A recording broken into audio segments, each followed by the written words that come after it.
Hello students, welcome back to came guidance. আজকে video thumbnail দেখে তোমরা নিশ্চয়ই বুঝতে পারছো যে আমি আজকে অর্গানিক কেমিস্ট্রি পড়ানো শুরু করছি। যদিও শুরুতে আমি একটা অর্গানিক কেমিস্ট্রি টপিক, প্রথম যে টপিক অর্থাৎ classification and nomenclature of organic compounds, সেটা আমি অলরেডি তার জন্য 10টা লেকচার আপলোড করেছি একটা সেপারেট প্লে লিস্টে। যদি তোমরা সেটা না দেখে থাকো তাহলে আই বাটনে ক্লিক করে সেটা দেখে নিতে পারো। তবে যারা ক্লাস 11-এর স্টুডেন্ট, তোমাদেরকে আমি রিকোয়েস্ট করবো যে তোমরা অর্গানিক কেমিস্ট্রি এই ভিডিওটা তখনই দেখবে যখন তোমাদের কেমিক্যাল বন্ডিং চ্যাপ্টার পড়া হয়ে যাবে। যাদের পড়া হয়ে গেছে কেমিক্যাল বন্ডিং চ্যাপ্টার, তারা অবভিয়াসলি দেখতে পারো, অর্গানিক কেমিস্ট্রি স্টার্ট করতে পারো। আদারওয়াইজ কিন্তু বিশেষ করে অর্গানিক কেমিস্ট্রি পড়ার জন্য কেমিক্যাল বন্ডিংয়ের হাইব্রিডাইজেশনের কনসেপ্ট একটু লাগে আমাদের, তো সেইটা পড়া না থাকলে কিন্তু অসুবিধা হবে বুঝতে। কিছুদিন আগে আমি তোমাদের সঙ্গে একটা পোস্ট শেয়ার করেছিলাম, সেখানে আমি বলেছিলাম যে অর্গানিক কেমিস্ট্রিটা মানে টপিকগুলো কীভাবে সিকোয়েন্সিয়ালি পড়তে হবে। এখন আমি এখানে পড়ানোর সময়, মানে আমার চ্যানেলে পড়ানোর সময় অবভিয়াসলি আমি সেই যে সিকোয়েন্সটা সেইটা আমি মেনটেন করতে পারবো না। তার কারণ হচ্ছে যে রিয়াকশান মেকানিজম আমি প্রথমেই পড়াতে শুরু করে দিলাম। কেন? কারণ রিয়াকশান মেকানিজম একটা লম্বা চ্যাপ্টার। এই চ্যাপ্টারটাও আমি এখন এই রিয়াকশান মেকানিজম যে প্লেলিস্ট তার আন্ডারে পুরো সেটা কমপ্লিট করব না। যতটুকু পার্ট আপাতত আমার দরকার লাগবে ক্লাস 12-এর হ্যালো অ্যালকেন হ্যালো অ্যারিনস পড়ানোর জন্য, ততটুকু এখানে আমরা করব আপ টু নিউক্লিওফিলিক সাবস্টিটিউশন এবং এলিমিনেশন রিয়াকশানস। তারপরে পরবর্তীকালে রিকোয়ারমেন্ট অনুযায়ী রিয়াকশান মেকানিজম চ্যাপ্টারে আরও ভিডিওস অ্যাড হবে। যেমন ধরো ক্লাস 11-এর হাইড্রোকার্বন পড়ানোর আগে আমাকে এখানে ইলেকট্রোফিলিক সাবস্টিটিউশন রিয়াকশান অ্যারোমেটিক কম্পাউন্ডের, বা electrophilic addition reaction aliphatic alkyne বা অ্যালকাইনদের ক্ষেত্রে যেটা হয়, বা ফ্রি রেডিক্যাল সাবস্টিটিউশন যেটা অ্যালকেনদের জেনারেল রিয়াকশান হয়। তো সেই পার্টগুলো আমি এখন পড়াচ্ছি না, রিয়াকশান মেকানিজম প্লেলিস্টের আন্ডারেই সেগুলো আমি পরে অ্যাড করব হাইড্রোকার্বন পড়ানোর আগে। আপাতত আমার টার্গেট হচ্ছে ক্লাস 12-এর হ্যালো অ্যালকেন এবং হ্যালো অ্যারিনস চ্যাপ্টার পড়ানো। সেইটা পড়ানোর জন্য রিয়াকশান মেকানিজমের যতটুকু পার্ট আপাতত পড়তে হবে সেইটা আমি আজকে স্টার্ট করছি। শুরুতে আমি একটা রিয়াকশান লিখছি, একটা অবশ্যই হাইপোথেটিক্যাল রিয়াকশান। সাপোজ এ আর বি রিয়াকশান করছে, সি এবং ডি তৈরি হচ্ছে। এখন এটা আমরা জানি যে এই দুজন হচ্ছে রিয়াক্ট্যান্টস আর এই দুজন হচ্ছে প্রোডাক্টস। এইবার অর্গানিক রিয়াকশনের ক্ষেত্রে যখন আমরা প্রোডাক্টদের নিয়ে আলোচনা করি আর কি, তখন আমরা জেনারেলি প্রোডাক্টগুলোর দুটো জিনিস আলোচনা করি। এক হচ্ছে রেট, কি রেটে প্রোডাক্ট তৈরি হচ্ছে, কতটা ফাস্টার প্রোডাক্ট তৈরি হচ্ছে, বা তাদের প্রোডাক্টের স্টেবিলিটি,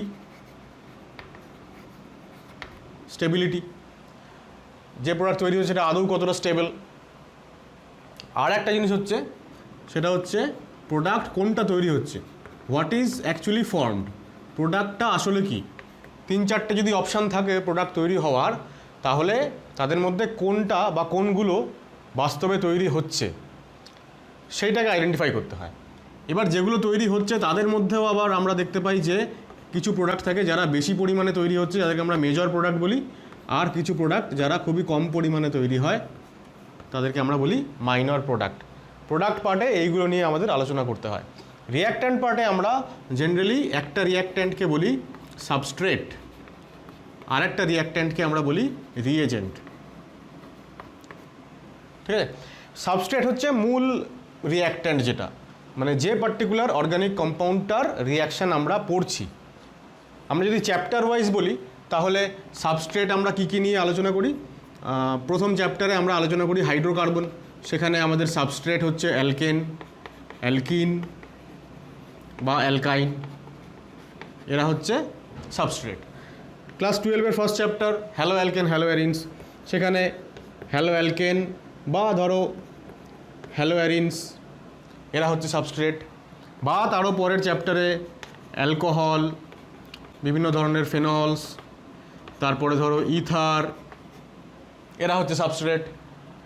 পরবর্তী চ্যাপ্টারে হচ্ছে তোমার aldehyde, ketones, carboxylic acids and their derivatives, এগুলো হচ্ছে সবাই সাবস্ট্রেট। তারও পরের চ্যাপ্টারে আমরা পড়ি অ্যালিফ্যাটিক এবং aromatic both, amines, nitro compound, diazonium salts. তো এরা সবাই হচ্ছে আমাদের সাবস্ট্রেট, যে সমস্ত মূল অর্গানিক কম্পাউন্ডের রিয়াকশান বা প্রিপারেশন আমাদের পড়তে হয়। এবার এদের সঙ্গে সাপোজ কোনো একটা কম্পাউন্ড, তার সঙ্গে আর একজনের রিয়াকশান করিয়ে আমি প্রোডাক্ট পাবো, তাহলে সেই আর একজন হচ্ছে রিয়েজেন্ট। ঠিক আছে। রিয়েজেন্ট হিসেবে বিভিন্ন ধরনের কম্পাউন্ডস আসতে পারে, মানে এর কোনো শেষ নেই আর কি। সাধারণভাবে দু একটা এক্সাম্পল আমি বলে দিই। রিয়েজেন্ট হিসেবে হাইড্রোজেন অংশগ্রহণ করতে পারে রিয়াকশানে, যে কোনো হ্যালোজেন অংশগ্রহণ করতে পারে, এইচএক্স অর্থাৎ হাইড্রোজেনের হ্যালোজেনদের hydracid HF, HCl, HBr, HI এরা রিয়াকশান করতে পারে। এছাড়া বিভিন্ন অ্যাসিড, বিভিন্ন বেস, মানে এই লিস্টের কোনো শেষ নেই, লম্বা লিস্ট। ঠিক আছে, আমি এখানে এটসেট্রা লিখে দিলাম। তাহলে এদের সঙ্গে রিয়াকশান হবে কাদের? সাবস্ট্রেটের, এবং তৈরি হবে প্রোডাক্টস। এবার এই রিয়েজেন্টগুলোর একটা সার্টেন অংশ, সার্টেন পার্ট, সেইটা হচ্ছে রিয়েজেন্টের অ্যাটাকিং স্পিসিস। আমরা এই নামে তাদেরকে ডাকি, অ্যাটাকিং স্পিসিস, যারা হচ্ছে রিয়াক্ট্যান্ট মলিকিউলগুলো বা সাবস্ট্রেট মলিকিউলগুলোতে এসে অ্যাট্যাক করে। এবার সেই স্পিসিসগুলোর নাম আমরা একটু পরে জানবো আর কি। আপাতত এইটুকু হচ্ছে আমাদের প্রথম পার্ট, যে সাবস্ট্রেটের সঙ্গে রিয়াকশান হবে রিয়েজেন্টের এবং তৈরি হবে প্রোডাক্টস। তো এই সমস্ত সাবস্ট্রেটগুলোই হচ্ছে আমাদের উচ্চ মাধ্যমিক বলো বা নিট যেই বলো তাদের সিলেবাসের মধ্যে রয়েছে। এদের সবার প্রস্তুতি এবং বিক্রিয়া সব পড়তে হবে আমাদেরকে। এবার রিয়াকশান মেকানিজম, আমাদের চ্যাপ্টারের নাম হচ্ছে রিয়াকশান মেকানিজম। মেকানিজম আসলে কি? যারা তোমরা ক্লাস 12-এ পড়ো তারা এই শব্দটার সঙ্গে পরিচিত, কেমিক্যাল কাইনেটিক্স চ্যাপ্টারে তোমরা জেনে এসেছো। যারা ক্লাস 11-এ পড়ছো তারা জানো না, তাদের জন্য আমি বলে রাখি। সেটা হচ্ছে যে it is step by step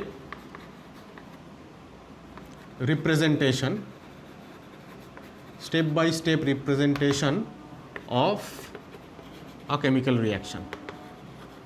যে কোনো একটা রিয়াকশানে কি হয়? রিয়াক্ট্যান্ট থেকে প্রোডাক্ট তৈরি হয়। এবার রিয়াক্ট্যান্ট থেকে প্রোডাক্ট তৈরি হওয়ার মাঝে অনেক কিছু ঘটনা ঘটে। সেই ঘটনাগুলোর পুঙ্খানুপুঙ্খ বিবরণটাই হচ্ছে রিয়াকশান মেকানিজম। কীভাবে রিয়াক্ট্যান্ট মলিকিউল থেকে প্রোডাক্ট তৈরি হচ্ছে। কখনো কখনো রিয়াক্ট্যান্ট মলিকিউল থেকে প্রোডাক্ট মলিকিউল সরাসরি তৈরি হয় সিঙ্গেল স্টেপে, একটাই স্টেপে। আমরা সেই ধরনের রিয়াকশানগুলোকে বলি এলিমেন্টারি রিয়াকশান বা মৌলিক বিক্রিয়া। আবার কখনো কখনো রিয়াক্ট্যান্ট থেকে কিছু মধ্যবর্তী কিছু পদার্থ, অন্তর্বর্তী পদার্থ বাংলাতে বলি, ইংরেজিতে বলি ইন্টারমিডিয়েট, তৈরি হয়। এবার সেই ইন্টারমিডিয়েটগুলো তারপরে আবার প্রোডাক্ট মলিকিউলে কনভার্ট হয়ে যায়। তো সেই ধরনের রিয়াকশানসগুলো যেখানে ইন্টারমিডিয়েট তৈরি হয়, সেই রিয়াকশানসগুলো অবভিয়াসলি তারা সিঙ্গেল স্টেপ নয়, মাল্টি স্টেপ। এই ধরনের রিয়াকশানগুলোকে আমরা বলি কমপ্লেক্স রিয়াকশান বা জটিল বিক্রিয়া। এখন কিভাবে রিয়াক্ট্যান্ট থেকে প্রোডাক্ট তৈরি হচ্ছে বা কীভাবে রিয়াক্ট্যান্ট থেকে ইন্টারমিডিয়েট থেকে প্রোডাক্ট তৈরি হচ্ছে, তার যে এক্সপ্লেনেশনটা, সেটাই হচ্ছে রিয়াকশান মেকানিজম। রিয়াকশান মেকানিজমটা একটা মনে রাখতে হবে যে it is a theoretical explanation. Theoretical explanation মানে রিয়াকশান মেকানিজম হচ্ছে একটা থিওরিটিক্যাল ব্যাখ্যা, কোনো একটা রিয়াকশান এইভাবে হতে পারে। মানে আমরা রিয়াক্ট্যান্ট দেখেছি সবাই চোখে, প্রোডাক্ট দেখেছি, কিন্তু মাঝখানে যারা তৈরি হয় রিয়াকশান ইন্টারমিডিয়েট, তাদেরকে খুব কম সময়ই তাদেরকে আমরা বাইরে বের করতে পারি। রিয়াকশান মিক্সচার থেকে বাইরে মানে আইসোলেট করা সম্ভব হয় খুব অল্প সময়ই। ম্যাক্সিমাম টাইমে তাদেরকে আইসোলেট করা সম্ভব হয় না। সেই কারণে আমরা এটা হচ্ছে একটা প্রেডিকশান টাইপের, যে রিয়াকশানটা এইভাবে রিয়াক্ট্যান্ট থেকে প্রোডাক্টে কনভার্ট হয়েছে। কিন্তু সেই প্রেডিকশানটাও হচ্ছে তোমার কি বলবো, মানে একদম জাস্টিফাইড। এবং রিয়াকশান মেকানিজম জানার আমাদের উদ্দেশ্য হচ্ছে এটাই, যে আমি যদি কোনো একটা পার্টিকুলার টাইপ অফ রিয়াকশানের মেকানিজম জানতে পারি, তাহলে সেই ধরনের বাদবাকি রিয়াকশানসগুলো কীভাবে হয়েছে সেইটার ধারণা পাওয়া যায়। এবং ধারণা পাওয়া যায়, শুধু তাই নয়, সেই ধারণাটা যথেষ্ট মানে কি বলবো সঠিক ধারণা এবং জাস্টিফাইড আর কি। ঠিক আছে, তো এবার দেখো রিয়াকশান যখন হচ্ছে তখন আমি এটা মুছে নিই একটু। রিয়াক্ট্যান্ট থেকে প্রোডাক্ট তৈরি হওয়ার মাঝখানে, যেটা আমি বললাম একটু আগে আর কি, দুভাবে রিয়াকশান হতে পারে। একটা হচ্ছে সিঙ্গেল স্টেপ, একটা হচ্ছে মাল্টি স্টেপ। তো রিয়াক্ট্যান্ট থেকে প্রোডাক্ট তৈরি হওয়ার মাঝখানে জায়গাটা, সেইখানে দুটো জিনিসের উদ্ভব হয়। একটাকে আমরা বলি ট্রানজিশন স্টেট। এরপর থেকে আমরা এটাকে টিএস বলবো, ট্রানজিশন স্টেট, আর উচ্চারণ করব না। আর তৈরি হয় ইন্টারমিডিয়েট অবশ্যই তৈরি হয় কমপ্লেক্স রিয়াকশান বা মাল্টি স্টেপ রিয়াকশানগুলোর জন্য। এগুলোকে RI বলা হয়, রিয়াকশান ইন্টারমিডিয়েট। কিন্তু এগুলোকে আমরা রিয়াকশন ইন্টারমিডিয়েট এইভাবেই জানবো, আর আইটা ইউজ করবো না। টিএসটা একটা বহুল প্রচলিত টার্ম, টিএস মানেই হচ্ছে ট্রানজিশন স্টেট। এবার ব্যাপারটা কি হচ্ছে, আমি একটা এই রিয়াকশানটারই আরেকবার একটা ছবি আঁকি আগে, তাহলে বুঝতে পারবে। আমি প্রথমে একটা সিঙ্গেল স্টেপ রিয়াকশানের ছবি আঁকছি। ছবি মানে হচ্ছে একটা গ্রাফ আঁকছি আর কি। সেই গ্রাফটাকে আমরা বলি energy profile diagram. Single step রিয়াকশনের ক্ষেত্রে রিয়াক্ট্যান্ট, এটা তো রিয়াক্ট্যান্ট, এখানে এনার্জি লেভেল বোঝানো হয়, আর এখানে হচ্ছে এক্স অ্যাক্সিসে হচ্ছে প্রোগ্রেস অফ রিয়াকশানকে বোঝানো হয়। তো এই হচ্ছে আমাদের গ্রাফ, এটা হচ্ছে রিয়াক্ট্যান্ট, এটা হচ্ছে প্রোডাক্ট। রিয়াক্ট্যান্টের এনার্জি প্রোডাক্টের এনার্জির থেকে কম, এখানে উল্টোটাও হতে পারে। আমি এক্স আর ওয়াই অ্যাক্সিসের নামগুলো আর লিখছি না, রিয়াকশান, প্রোগ্রেস অফ রিয়াকশান বা এনার্জি, ওগুলো আর লিখছি না, আমি শুধুমাত্রই এরকম লিখছি।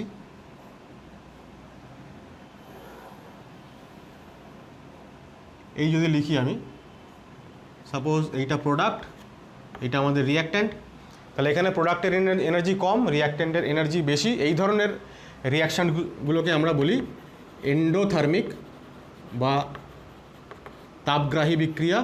এদের ডেল্টা এইচ গ্রেটার দেন 0 হয়। ডেল্টা এইচ মানে enthalpy change of the reaction, thermodynamic term. আর এইগুলো হচ্ছে এক্সোথার্মিক রিয়াকশান, যেখানে delta H less than 0। Delta H মানে হচ্ছে actually energy of product minus energy of reactant. তো দেখতে পাচ্ছ যেহেতু প্রোডাক্টের এনার্জি বেশি, ওয়াই অ্যাক্সিসে এনার্জি আমরা প্লট করেছি, তাহলে আর এর থেকে পিটা উপরে আছে, তার মানে এনার্জি বেশি। তাহলে বেশি থেকে কম বিয়োগ করলে ডেফিনেটলি ওটা গ্রেটার দেন 0 হবে, আর এটা লেস দেন 0 হবে। সো এইটাই হচ্ছে অ্যাকচুয়ালি ডেল্টা এইচ। এখন এটা বলার আমার বিষয় হচ্ছে একটাই, সেটা হচ্ছে যে এই যে পাহাড়ের যে চূড়াটা দেখতে পাচ্ছ, এই জায়গাটাকে বলা হয় টিএস, ট্রানজিশন স্টেট, এখানে তৈরি হয়। ঠিক আছে, এখন একটা রিয়াকশান হওয়া মানে মোটামুটি এরকম বুঝে নাও যে এই রিয়াক্ট্যান্টটাকে এই পাহাড়ের উপরে গিয়ে, মানে সেটাকে ক্রস করে এইভাবে এইখানে আসতে হবে। এই যে রিয়াক্ট্যান্টটা এইদিকে যাচ্ছে মানে কি, রিয়াক্ট্যান্ট মলিকিউলের এনার্জি বাড়ছে। রিয়াক্ট্যান্ট মলিকিউলের এনার্জি বৃদ্ধি পেয়ে একটা সার্টেন মিনিমাম লেভেলে আসতে হবে, যেখানে গেলে রিয়াকশানটা শুরু হয়। আমরা সেইটাকে বলি রিয়াকশানের থ্রেশহোল্ড এনার্জি বা রিয়াকশানের সূচনা শক্তি। ঠিক আছে, তো সেই এনার্জিটা অবধি পৌঁছলে রিয়াকশানটা শুরু হয়। এবার এই থ্রেশহোল্ড এনার্জি সংক্রান্ত ডিটেলড আলোচনা ক্লাস 12-এর কেমিক্যাল কাইনেটিক্স চ্যাপ্টারে পাওয়া যায়। তো এই জায়গাটা এটাই বোঝায় যে রিয়াকশানটা এখানে শুরু হলো। রিয়াকশান শুরু হলো মানে রিয়াকশান শুরু হলে কি হয়, রিয়াক্ট্যান্টের বন্ডগুলো ভেঙে যায় আর প্রোডাক্টের বন্ড তৈরি হয়, পুরনো বন্ড ভাঙে নতুন বন্ড তৈরি হয়। তাহলে এই টিএসটা ওই পার্টিকুলার যে সন্ধিক্ষণ, ট্রানজিশন যে স্টেট, মানে রিয়াক্ট্যান্টের বন্ড ভাঙছে, প্রোডাক্টের বন্ড তৈরি হচ্ছে, সেই যে মধ্যবর্তী যে অবস্থাটা, সেইটাকে বোঝায়। তাই জন্যই ওর নাম হচ্ছে ট্রানজিশন স্টেট। ট্রানজিশন হওয়া মানে একটা রূপান্তর হওয়া, রিয়াক্ট্যান্ট থেকে প্রোডাক্ট তৈরি হচ্ছে। আমি যদি আরও একটা রিয়াকশান দিই, আর থেকে পি না দিয়ে, সাপোজ আরগুলো হচ্ছে এরকম, রিয়াকশানটা হচ্ছে সাপোজ এরকম, A2 আর B2 রিয়াকশান করে দুখানা AB মলিকিউল তৈরি করছে। এবার ধরো A2 মানে হচ্ছে এই যে A আর A এর মধ্যে বন্ড, আর B2 মানে হচ্ছে B এবং B এর মধ্যে বন্ড। ঠিক আছে, এবার রিয়াকশান যখন হচ্ছে তখন কি হচ্ছে, এই বন্ডগুলো ভেঙে যাবে। এবার ভেঙে যাচ্ছে যখন, আমি তখন বন্ডগুলোকে এরকম ডটেড লাইন দিয়ে দেখাচ্ছি। ঠিক আছে, এদের মধ্যেকার বন্ডটা ভেঙে যাচ্ছে।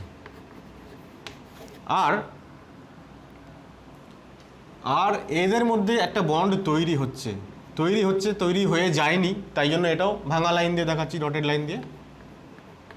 তো এইটা হচ্ছে সেই ট্রানজিশন স্টেট, যেখানে রিয়াক্ট্যান্টের বন্ড ভাঙছে এবং প্রোডাক্টের বন্ড তৈরি হচ্ছে, এবং ফাইনালি তৈরি হবে কি, এই একটা AB বন্ড তৈরি হয়ে গেল, এই হচ্ছে আর একটা AB বন্ড তৈরি হয়ে গেল। তাহলে এইটা হচ্ছে সেই ট্রানজিশন স্টেট। ঠিক আছে, এইটা কিন্তু কোনো কম্পাউন্ড বা কোনো স্পিসিস নয়, এটা কোনো যৌগ নয়, এটা হচ্ছে একটা অবস্থা, মধ্যবর্তী অবস্থা।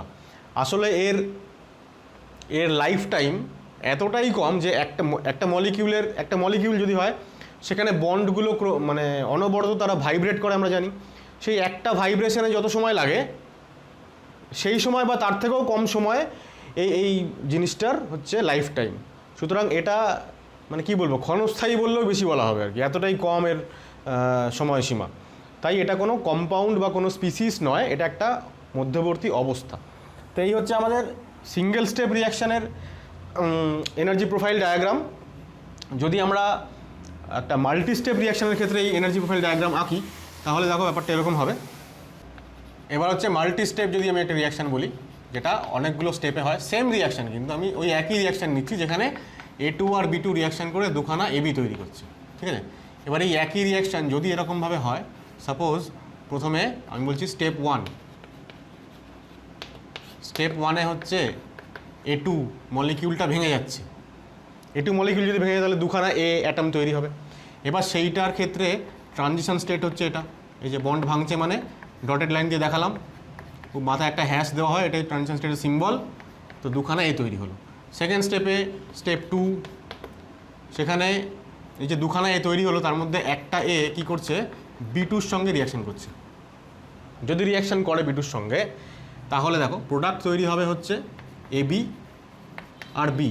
তার মানে হচ্ছে এর সঙ্গে বি এর বন্ড হয়েছে তৈরি, আর বি এর সঙ্গে বি এর যে বন্ড সেটা ভেঙেছে। তার মানে দুটোই বন্ড ব্রেকিং এবং বন্ড মেকিং দুটোই একসঙ্গে হয়েছে এখানে। এবার ট্রানজিশনটা এরকম হবে, দেখো এ এর সঙ্গে ডটেড লাইন, বি এর বন্ড তৈরি হচ্ছে, আবার ডটেড লাইন, কারণ বিবি বন্ড ভাঙছে, ঠিক আছে। থার্ড স্টেপ, স্টেপ 3, এখানে কি হচ্ছে দেখো, তো আমাদের টোটাল দুখানা এবি মলিকিউল তৈরি করতে হবে, একটা তৈরি হয়ে গেছে অলরেডি। এবার এখানে যে বিটা পড়ে থাকলো সেটা, আর ফার্স্ট এখানে দুখানা এ তৈরি হয়েছিল তার মধ্যে একটা এ রিয়াকশান করেছে, আর একটা এ যেটা পড়ে আছে, এইবার এদের মধ্যে বন্ড ফর্মেশন হবে আবার, এবং ফাইনালি তৈরি হয়ে গেল এবি। তাহলে টোটাল আমার দুখানা এবি তৈরি হয়ে গেল। এবার এটার যদি আমি এনার্জি প্রোফাইল ডায়াগ্রাম আঁকি তাহলে এদিকে প্রোগ্রেস অফ রিয়াকশন আর এদিকে এনার্জি।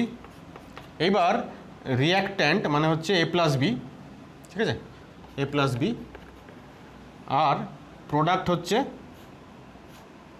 C+D।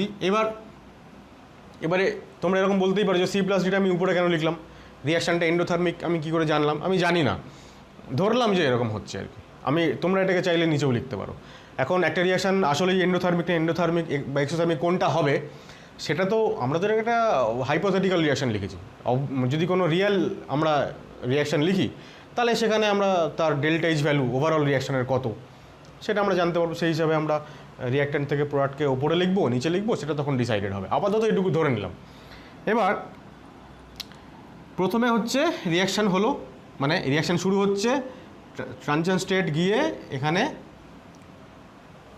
একটা জিনিস আগে লক্ষ্য করো, এই যে এবি তৈরি হলো, তো A2 B2 reactant, AB product. বা রিয়াক্ট্যান্ট প্রোডাক্ট ছাড়া এখানে আরও কিছু জিনিসের অস্তিত্ব আছে। দেখো কী কী জিনিসের অস্তিত্ব আছে, এ আর বি। এই যে এ এবং বি এরা তৈরি হয়েছিল রিয়াকশান চলাকালীন, রিয়াকশানের শুরুতেও এরা নেই, শুরুতে খালি A2 আর B2 আছে রিয়াক্ট্যান্ট। ওরা তৈরি হয়েছিল রিয়াকশান চলাকালীন, আবার রিয়াকশান কমপ্লিট হওয়ার আগে ওরা নিঃশেষিতও হয়ে গেল। তো এরাই হচ্ছে রিয়াকশান ইন্টারমিডিয়েট, যারা during the course of the reaction যারা তৈরি হয়, আবার রিয়াকশান কমপ্লিট হওয়ার আগে যারা আবার রিয়াক্টও করে যায়, ফাইনালি আর তারা পড়ে থাকেও না। তো এবার আমি এরমভাবে লিখি আর কি ব্যাপারটা। তো এই হচ্ছে দুখানা স্টেপ, প্রত্যেকটা একটা রিয়াকশানের কতগুলো স্টেপস হবে সেটা তোমরা এই গ্রাফ থেকে কী করে বুঝবে, এরকম ততগুলো এরকম পাহাড়ের মতন পিক হবে আর কি। তাহলে এই প্রথমটা হচ্ছে স্টেপ 1-এর জন্য, এটা হচ্ছে TS1, আমরা যদি এইটাকে TS1 বলি, এটাকে যদি আমরা TS2 আর এটাকে যদি 3 বলি, ঠিক আছে। সরি, 3টে স্টেপ আছে এখানে, আমি দুটো পিক বানিয়েছি, ঠিক আছে। তাহলে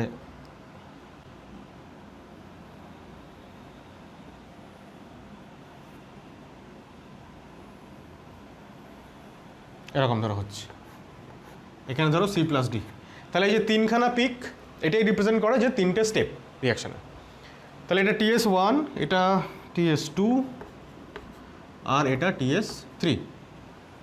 তাহলে প্রথম স্টেপে রিয়াকশান শুরু হয়ে যেটা তৈরি হলো সেটা হচ্ছে ইন্টারমিডিয়েট, এটা হচ্ছে ইন্টারমিডিয়েট। দেখো এটা হচ্ছে কি এ, দুখানা এ, এটা পরের বার AB আর B তৈরি হয়েছে, তাহলে এইটা হচ্ছে AB প্লাস বি, ঠিক আছে। এখন এখানে আরও অনেক কিছু টার্ম আছে যেগুলো আমি ছোট করে বলে রাখি, সেটা হচ্ছে যে প্রত্যেকটা রিয়াকশানের ক্ষেত্রে রিয়াক্ট্যান্টের যা এনার্জি সেইখান থেকে এই যে থ্রেশহোল্ড এনার্জি তার যা ডিস্টেন্স, এই ডিস্টেন্সটাকে বলা হয় ওই পার্টিকুলার স্টেপের activation energy, energy of activation. আর কোনো একটা স্টেপের রিয়াক্ট্যান্ট এবং সেই স্টেপের যে প্রোডাক্ট, নট নেসেসারিলি এটা ওভারঅল রিয়াকশনের প্রোডাক্ট হতে হবে, সেই স্টেপের যে প্রোডাক্ট, এদের মধ্যেকার যে এনার্জির যে ডিফারেন্সটা, এটাকে বলা হয় সেই পার্টিকুলার স্টেপের এনথ্যালপি চেঞ্জ। তো এইগুলো নিয়ে আপাতত ডিটেলটা আমাদের দরকার নেই, এইগুলো কেমিক্যাল কাইনেটিক্স চ্যাপ্টারে ফিজিক্যাল কেমিস্ট্রিতে ক্লাস 12-এ রয়েছে। আপাতত আমরা যেটুকু বলছি সেটুকু খালি একটু বোঝার চেষ্টা করো। তাহলে এটা হচ্ছে একটা মাল্টি স্টেপ রিয়াকশান যেখানে কতগুলো স্টেপস তুমি বুঝতে পারবে যতগুলো এরকম পিক তৈরি হবে, ঠিক আছে। এবার আমি একটা জিনিস এখানে বলতে পারি অ্যাডিশনালি, সেটা হচ্ছে দেখো প্রথম স্টেপ ভালো করে লক্ষ্য করো, স্টেপ 1-এ কেবলমাত্রই বন্ড ভাঙছে, এটু ছিল বন্ড ভেঙে যাচ্ছে। এখন বন্ড যদি ভেঙে যায় তাহলে বন্ড ভাঙতে হলে সেই সিস্টেমকে এনার্জি সাপ্লাই করতে হবে। যদি আমি এই চকটাকে ভাঙতে চাই তাহলে চকটাকে আমাকে কী করতে হবে, চকের উপরে এনার্জি সাপ্লাই করতে হবে, বল প্রয়োগ করতে হবে, ওর পোটেনশিয়াল এনার্জি বাড়াতে হবে, তাহলে সিস্টেম এনার্জি গেইন করছে। তাহলে যখনই শুধুমাত্র বন্ড ব্রেকিং হবে তখন সেই স্টেপটা অবশ্যই এন্ডোথার্মিক হবে, এন্ডোথার্মিক, কারণ এখানে কেবলমাত্র বন্ড ব্রেক করছে। বন্ড ব্রেকিং মানে এন্ডোথার্মিক একটা স্টেপ, প্রত্যেকটা কথা কিন্তু খুব ভাইটাল। ধরো বন্ড ব্রেকিং মানে এন্ডোথার্মিক, আমি এই কথাটা বললাম, এটা লিখছি না, তো তোমরা সেগুলোও লিখে রাখবে, খুবই এগুলো ইম্পর্টেন্ট। স্টেপ 3 দেখো, স্টেপ 3-তে কেবলমাত্র এ আর বি এর মধ্যে বন্ড তৈরি হচ্ছে। যখনই দুটো জিনিসের মধ্যে বন্ড তৈরি হয়, বন্ড তৈরি হওয়া মানে সিস্টেমটা স্টেবিলিটি পাচ্ছে। সিস্টেম যখন স্টেবিলিটি লাভ করে তখন এনার্জি লস করে। সুতরাং bond formation is always exothermic process, ঠিক আছে। তাহলে স্টেপ 3 আমাদের এখানে এক্সোথার্মিক। কিন্তু স্টেপ 2 এখানে বন্ড তৈরিও হচ্ছে, এ এবং বি এর মধ্যে বন্ড তৈরি হচ্ছে, আর বি বন্ড ব্রেক করছে। তাহলে এইটা এবার এক্সো হবে না এন্ডোথার্মিক হবে, সেইটা ডিপেন্ড করবে কার উপরে, এই যে বন্ডটা তৈরি হচ্ছে বা এই যে বন্ডটা ভাঙছে, এই দুটো বন্ডের বন্ড ডিসোসিয়েশন এনার্জির যা ভ্যালু তার উপরে। যেহেতু এটা একটা হাইপোথেটিক্যাল রিয়াকশন, আমরা এখানে কোনো সিদ্ধান্তে আসতে পারবো না, তাহলে আমরা এখানে লিখবো যে স্টেপ 2টা এক্সো বা এন্ডো যে কোনো একটা কিছু হতে পারে, আইদার এক্সোথার্মিক অথবা এন্ডোথার্মিক, যে কোনো একটা কিছু হতে পারে। এইবার এই যে রিয়াকশান ইন্টারমিডিয়েট, এটাও রিয়াকশান শুরু হওয়ার পরে তৈরি হলো, রিয়াকশান শেষ হওয়ার আগেই এটা শেষ হয়ে গেল। আর ট্রানজিশন স্টেট তো অবশ্যই দেখো এনার্জির যে গ্রাফটা, তোমরা এটা নিশ্চয়ই বুঝতে পারছো যে কোনো ট্রানজিশন স্টেটটা যে কোনো ইন্টারমিডিয়েটের থেকে ওপরে অবস্থান করছে, অর্থাৎ ট্রানজিশন স্টেটের এনার্জি আরও বেশি, এত বেশি এনার্জেটিক যে ওটার অস্তিত্ব অনেক কম হয়ে যায়। মানে ইন্টারমিডিয়েটটা রিলেটিভলি বেশি স্টেবল দেন ট্রানজিশন স্টেট।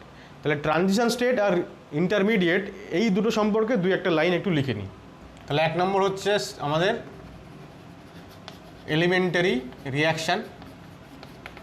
এলিমেন্টারি রিয়াকশান কোনটা, যেটা সিঙ্গেল স্টেপে হয়, সিঙ্গেল স্টেপ, আর product is formed directly from reactant.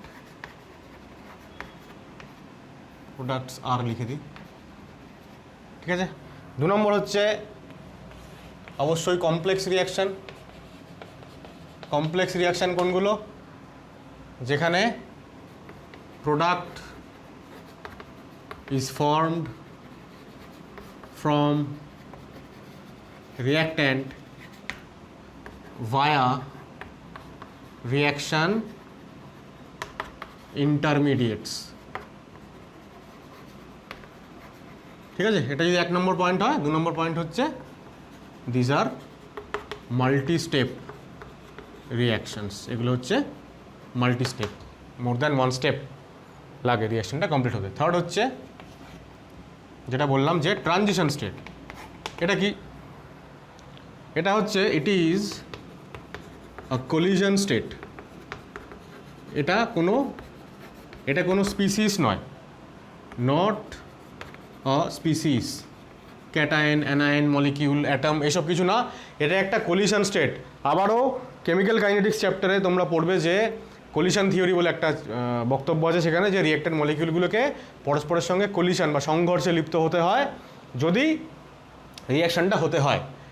এবার সেই এফেক্টিভ কলিশন বলে একটা টার্ম হয়, সেই এফেক্টিভ কলিশন হওয়ার যে মুহূর্তটা, সেই সময়ে ট্রানজিশন স্টেটটা তৈরি হয়। তাহলে আমরা লিখব যে it's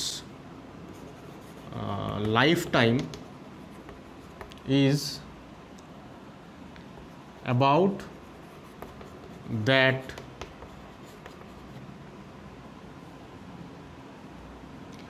of a molecular vibration, মানে কি, that is it is very short lived, খুব কম সময়ের জন্য এর অস্তিত্ব তৈরি হয়। ফোর্থ হচ্ছে রিঅ্যাকশান ইন্টারমিডিয়েট, এটা এদের কি বৈশিষ্ট্য, দিজ আর কম্প্যারিটিভলি, বানানটা কি হচ্ছে জানি না, ভুল হতে পারে, কম্প্যারিটিভলি লং লিভড দেন ট্রানজিশন স্টেট। এখানে আমি একটা শব্দ উল্লেখ করছি, দিজ আর স্পিসিস, এরা হচ্ছে স্পিসিস মানে কোনো কেমিক্যাল স্পিসিস আর কি। ঠিক আছে, আমরা লিখব, পরের লাইনে লিখি, দিস ক্যান বি ডিটেক্টেড, মানে এদের অস্তিত্ব খুঁজে পাওয়া গেছে আর কি, ডিটেক্টেড অ্যান্ড ক্যারেক্টারাইজড এক্সপেরিমেন্টালি, মানে হচ্ছে এক্সপেরিমেন্টালি এদেরকে ডিটেক্টও করা গেছে এবং এদের ক্যারেক্টারিস্টিক্স, এদের বৈশিষ্ট্য কী হয় সেটাও বুঝতে পারা গেছে। অ্যান্ড সামটাইমস আইসোলেটেড, কখনো কখনো এদেরকে রিঅ্যাকশান মিক্সচার থেকে আইসোলেট করে বাইরে বের করে আনা গেছে, অর্থাৎ এদের অস্তিত্ব প্রমাণিত। এরা তৈরি হয় রিঅ্যাকশান চলাকালীন, কমপ্লেক্স রিঅ্যাকশান চলাকালীন, মধ্যবর্তী কোনো একটা অবস্থায় তৈরি হয়। এরা হচ্ছে কেমিক্যাল স্পিসিস, এরা ট্রানজিশন স্টেটের মতন কোনো অবস্থা নয়, এরা হচ্ছে কোনো কেমিক্যাল স্পিসিস। আচ্ছা, এইবার এই যে রিঅ্যাকশান ইন্টারমিডিয়েট, এরা আমাদেরকে বেশ কিছু রিঅ্যাকশান ইন্টারমিডিয়েট সম্পর্কে ধারণা রাখতে হয়, যেমন কার্বোক্যাটায়ন, যে কোনো স্পিসিস সেখানে যদি কার্বনের মাথায় প্লাস চার্জ থাকে তাকে আমরা কার্বোক্যাটায়ন বলি।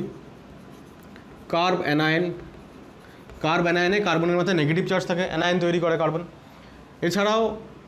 এছাড়াও কার্বন ফ্রি র্যাডিক্যালস হচ্ছে সেই সমস্ত স্পিসিস যেখানে কার্বনের মাথায় একটা অড ইলেকট্রন, একটা সিঙ্গেল ইলেকট্রন থাকে। এছাড়া কার্বিন, নাইট্রিন, বেনজাইন, এসব হচ্ছে রিঅ্যাকশান ইন্টারমিডিয়েট। এদের মধ্যে আমাদের কার্বোক্যাটায়ন, কার্ব অ্যানায়ন এইগুলোকে খুব বেশি করে আমাদেরকে পড়তে হয়, আমরা পরবর্তী সময় সেগুলো পড়ব। আর ফ্রি র্যাডিক্যাল, কার্বিন, বেনজাইন, নাইট্রিন এইগুলোর স্পেসিফিক 2-4টে রিঅ্যাকশান আছে, সেগুলো আমাদেরকে জানতে হয়, কিন্তু এক্সটেন্সিভলি জানতে হবে কার্বোক্যাটায়ন আর কার্ব অ্যানায়ন। ঠিক আছে, ইনফ্যাক্ট ফ্রি র্যাডিক্যালটাও একটু বেশি এক্সটেন্টেই জানতে হয় এই নিচের 3টের তুলনায়। ঠিক আছে, কপি করো এটা। তো দেখো, আমরা একটা জিনিস বুঝতে পারলাম এতক্ষণে, যে একটা রিঅ্যাকশান যখনই হবে, রিঅ্যাকশানের মধ্যে 2টো ঘটনা ঘটবে। একটা হচ্ছে রিঅ্যাকট্যান্টগুলোর বন্ড ব্রেকিং হবে, আর 2 নম্বর হচ্ছে প্রোডাক্টসগুলোর বন্ড ফরমেশন হবে। ঠিক আছে, বন্ড ব্রেকিং বা এছাড়াও তুমি কখনো দেখবে যে বন্ড ফিশন, এই টার্মটাও থাকতে পারে, বা অনেক সময় তুমি দেখবে বন্ড ক্লিভেজ, এই টার্মটাও থাকতে পারে। এই 3টের মিনিংই সেম, বন্ড ভেঙে যাওয়া। এবার একটা জিনিস দেখো, বন্ড ব্রেকিং আর বন্ড ফরমেশন কোনটা, এই দুটোর মধ্যে কোনটা এনার্জেটিক্যালি ফেভারেবল স্টেপ, কোনটা হবে? এনার্জেটিক্যালি ফেভারেবল মানে কোন স্টেপটাতে এনার্জেটিক্যালি ফেভারেবল মানে একটা সিস্টেম কোনটা ফেভার করবে, তার এনার্জি কমে যাওয়াটা না তার এনার্জি বেড়ে যাওয়াটা, কোনটাকে ফেভার করবে?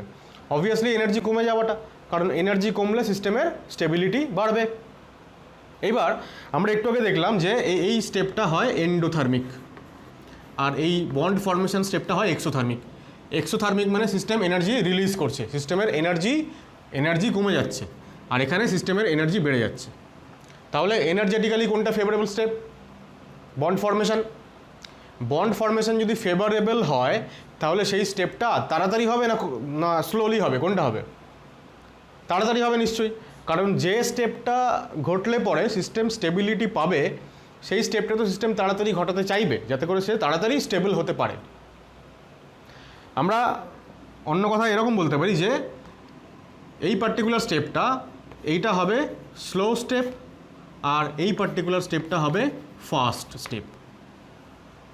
ঠিক আছে, এবার যদি একাধিক স্টেপে বন্ড ফর্মেশন বন্ড ক্লিভেজ বা বন্ড ব্রেকিং যদি একাধিক স্টেপে হয়, যেমন আমরা একটু আগে যে রিয়াকশনটা দেখছিলাম, ওখানে ফার্স্ট স্টেপে বন্ড ভাঙছিল A2 থেকে, A2 যে বন্ডটা এর মধ্যে যে বন্ড সেটা ভাঙছিল, আবার সেকেন্ড স্টেপেও B2 মলিকিউলের BB বন্ডটা ভাঙছিল। তাহলে দুটো স্টেপেই বন্ড ব্রেকিং ইনভলভ। তাহলে যদি এরকম হয় যে একাধিক স্টেপে বন্ড ব্রেকিং ইনভলভ, তাহলে তাদের মধ্যে আমাকে কি করতে হয়, তাদের মধ্যে কোন স্টেপটা বেশি স্লো সেইটাকে খুঁজে বের করতে হয়। এবং আমরা সবথেকে বেশি কনসার্ন থাকি সেই স্টেপটা নিয়ে যেটা হচ্ছে স্লোয়েস্ট, যেটা হচ্ছে থ্রু আউট দ্য রিয়াকশান যতগুলো স্টেপ হচ্ছে তার মধ্যে স্লোয়েস্ট যে স্টেপটা সেইটা নিয়ে আমরা বেশি কনসার্নড, কারণ এই স্টেপটাকে আমরা বলি rate determining step. Rate determining step, আমরা সংক্ষেপে এটাকে RDS বলি। এখন থেকে আমরা RDS শব্দটাই উচ্চারণ করব, RDS, রেট ডিটারমাইনিং স্টেপ। মানে কি? মানে হচ্ছে এই স্লোয়েস্ট স্টেপটাই ডিটারমাইন করে বা নির্ধারণ করে যে ওভারঅল রিয়াকশানের রেটটা, মানে কত তাড়াতাড়ি রিয়াক্ট্যান্ট থেকে প্রোডাক্ট মানে টোটাল প্রসিডিওরটা কত তাড়াতাড়ি কমপ্লিট হবে বা কত দেরি করে কমপ্লিট হবে, তাই না? যেমন ধরো অ্যাসিডের সঙ্গে তুমি যদি বেস মেশাও, সঙ্গে সঙ্গে রিয়াকশান হয়ে যায় উইদিন ফ্র্যাকশন অফ সেকেন্ড এবং সল্ট ওয়াটার মলিকিউল তৈরি হয়ে যায়। কিন্তু একটা লোহার যে কোনো একটা জিনিস তাকে তুমি ফেলে রাখো বাইরে, তাহলে রোদ জল অমুক তমুক লেগে কয়েক বছর লেগে যাবে সেই লোহাটাতে রাস্টিং বা মরচে ধরতে। সুতরাং সেইটা একটা অত্যন্ত স্লো প্রক্রিয়া। আবার অ্যাসিড বেস রিয়াকশান মানে নিউট্রালাইজেশন রিয়াকশান সেটা অত্যন্ত ফাস্ট একটা প্রসেস। তাহলে এই যে ওভারঅল প্রসেসটা কতটা ফাস্ট হবে কতটা স্লো হবে সেইটা ডিপেন্ড করবে যে ওই ওভারঅল রিয়াকশানের মধ্যে যতগুলো স্টেপস আছে তার মধ্যে কোন স্টেপটা সব থেকে স্লো বা স্লোয়েস্ট। এখন স্লোয়েস্ট যে স্টেপটা সেটাই কেন রেট ডিটারমাইনিং স্টেপ, এইটা আমাদেরকে জানতে হয়। ছোটো করে একটুখানি বলে রাখি, এটাকে মুছছি। ধরো এটা একটা সিম্পল একটা এক্সাম্পল দিয়ে বোঝানো যেতে পারে। ধরো একটা ধরো রিলে রেস হচ্ছে, রিলে রেস যেখানে 4 জন প্রতিযোগী রয়েছে এক একটা টিমে। এবার ধরো প্রথম প্রতিযোগী এখানে আছে ফার্স্ট পার্সন, এখান থেকে ধরো 200 মিটার দূরে সেকেন্ড পার্সন আছে, আরও 200 মিটার দূরে থার্ড পার্সন আছে, এবং ফাইনালি আরও 200 মিটার দূরে ফোর্থ পার্সন আছে। ঠিক আছে, তারপরে এখানে হচ্ছে এন্ড, 800 মিটারের একটা রিলে রেস। এবার এই যে 4 জন প্রতিযোগী, 4 জনই একই রকম জোরে দৌড়তে পারে সেটা নাই হতে পারে। তাহলে এইবার তুমি ভাবো যে সাপোজ ফার্স্ট সেকেন্ড এবং থার্ড এই 3 জনের দৌড়ানোর যে স্পিড সেটা মোটামুটি ঠিকঠাক, কিন্তু ফোর্থ ম্যান যে আছে বা মাঝের তুমি যে কোনো একজনকে ভাবো, ফোর্থ ম্যান ছেড়ে দাও, ভাবো থার্ড ম্যানের স্পিড খুব একটা বেশি নয়, কিন্তু ফার্স্ট সেকেন্ড এবং ফোর্থ এদের স্পিড বেশ ভালো। এখন এই টিমটা চ্যাম্পিয়ন হতে পারবে কখন? যখন সবথেকে যাকে নিয়ে আমাদের কনফিউশন যে খুব বেশি জোরে দৌড়াতে পারবে না বলে আমরা ভাবছি, সে যদি তার ক্ষমতার বাইরে গিয়ে একটা অবিশ্বাস্য পারফরমেন্স দিয়ে দেয় তাহলে অবশ্যই সেই টিম চ্যাম্পিয়ন হবে। কারণ বাকি 3 জনের উপর আমাদের ভরসা আছে, তারা অবশ্যই এত জোরে দৌড়োয় যে তারা মোটামুটি ফার্স্ট সেকেন্ড থার্ডের মধ্যে চলেই আসবে, এরকম একটা ভাবছি আমরা। কিন্তু এই থার্ড যে ব্যক্তি আছে সেই আমাদেরকে ডোবাবে, এরকম যদি আমরা ভাবি তাহলে ফাইনালি এর ওপরই ডিপেন্ড করবে যে ওভারঅল প্রসেসটা কত তাড়াতাড়ি এরা কমপ্লিট করতে পারবে। সুতরাং এই হচ্ছে সেই ব্যক্তি যার উপরে ডিপেন্ড করবে যে এরা চ্যাম্পিয়ন হবে কিনা বা ওভারঅল প্রসেসটা কত তাড়াতাড়ি কমপ্লিট হবে। ঠিক আছে, এটা একটা উদাহরণ হতে পারে। আরেকটা এক্সাম্পল হতে পারে, সাপোজ এই চারজনেরই আমি এক্সাম্পল দিচ্ছি। ধরো চারজন ব্যক্তি আছে, 1 2 3 4। এইরকম জায়গায় একজন বসে আছে, সে হচ্ছে কালেক্টর। সে কালেক্ট করবে, কি কালেক্ট করবে? যে কোনো মেটেরিয়াল, যে কোনো একটা মেটেরিয়াল। সাপোজ এখানে অনেকগুলো বই পড়ে আছে, এখানে একটা বইয়ের লাইব্রেরি আছে, প্রচুর বই আছে এখানে। এ কী করছে? একে বই পাঠাচ্ছে, এখান থেকে এ নিচ্ছে, এর কাছ থেকে এ বই নিচ্ছে, এখান থেকে এ নিচ্ছে, ফাইনালি এইখানে কালেক্টরকে ও বইটা দিচ্ছে। এইবার ধরা যাক এখান থেকে এখানে মানে 1 নম্বর ব্যক্তি 2 নম্বর ব্যক্তিকে 100টা বই দিচ্ছে পার সেকেন্ড একটু বাড়াবাড়ি হয়ে গেল, পার মিনিট। 1 মিনিটেও 100খানা বই একে ট্রান্সফার করতে পারছে। এবার একে 1 মিনিটে 75টা বই ট্রান্সফার করতে পারছে। মানে থার্ড ব্যক্তি ফোর্থ ব্যক্তিকে 1 মিনিটে সাপোজ 120খানা বই পাঠিয়ে দিতে পারছে। আর ফাইনালি ফোর্থ ম্যান, তার যা স্পিড, সে এখানে পার মিনিটে ধরা যাক 90টা বই পাঠাতে পারছে। তাহলে আমি যদি বলি যে একদম শুরু থেকে শেষ টোটাল রাস্তাটায় 1 মিনিটে কটা বই পৌঁছচ্ছে, কটা বই পৌঁছবে? আনসার কী হবে? আনসার হবে 75। কারণ ওকে 100খানা বই দিয়ে দিতে পারে, দিয়ে দিয়েছে। দিতে পারে কটা বই? 75টা বই। তাহলে সেই 1 মিনিটের মধ্যে একে 75খানা বই সাপ্লাই করেছে। 3 নম্বর ব্যক্তি 4 নম্বর ব্যক্তিকে বই দিতে পারে 120টা, কিন্তু ও তো রিসিভই করছে কটা? 75খানা। তাহলে 120খানাও কোত্থেকে দেবে? দিতে পারবে না।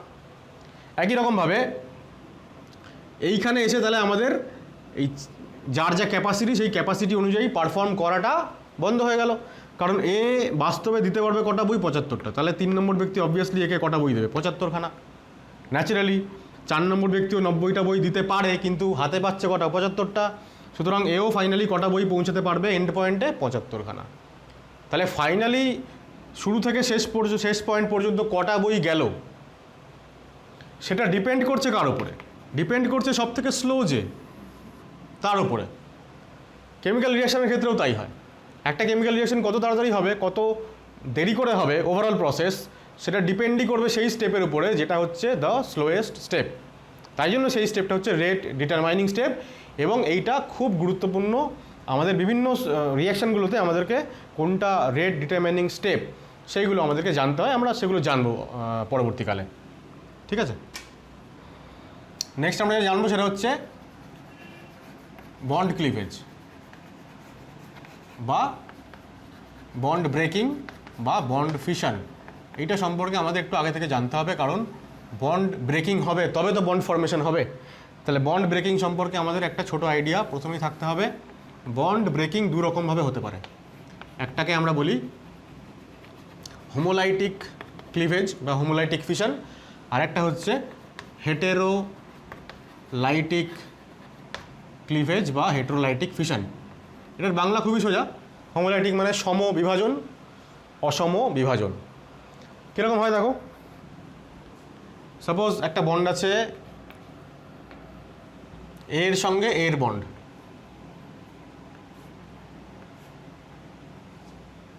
এর সঙ্গে এর বন্ড আছে।